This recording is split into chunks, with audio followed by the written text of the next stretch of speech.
हे खरंच विनाग पाणी दमडू धरा नागभूषणा उमा महेश्वरा तुझ्या चरणी या इंद्रायणीचा राजकर्ता राजा सत्यसेन शतशः प्रणिपात करतोय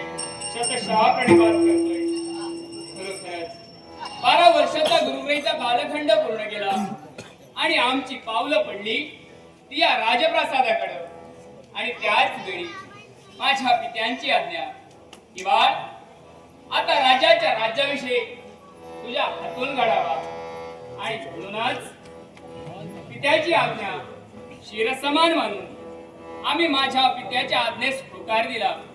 शुभ मुहूर्तांपैकी एक मुहूर्त पाहून या राज्याचा राज्याभिषेक माझ्या हातून घडला आणि एवढंच नव्हे तर राजाचा दैदीप्यमान तेजोकिरीट आमच्या मस्तकी जडविण्यात आला.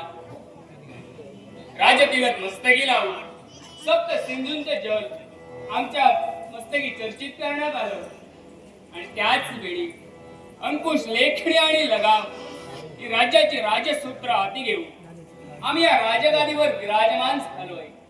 खरोखरच आज माझी लाख जनता आनंदाच्या डोलत्या डोलाऱ्यात डोलते. कुणालाही कशाची न्यूनता नाही. प्रत्येकाच्या चेहऱ्यावर अचानक असं स्मित हास्य उमलते. कारण न्यायाच्या ठिकाणी अन्याय या राजकर्त्याने कधीही होऊ दिला नाही. पराक्रमाला बक्षीस आम्ही ठेवत गेलो. पण ह्याच वेळी अलगद लक्ष जातोय तो समोर दिसणारा ताराकडे. जो तारा आपल्या सूर्यप्रकाशाने या संपूर्ण जगाला तेजोमय करतोय. म्हणूनच म्हणतोय सुंदर तारा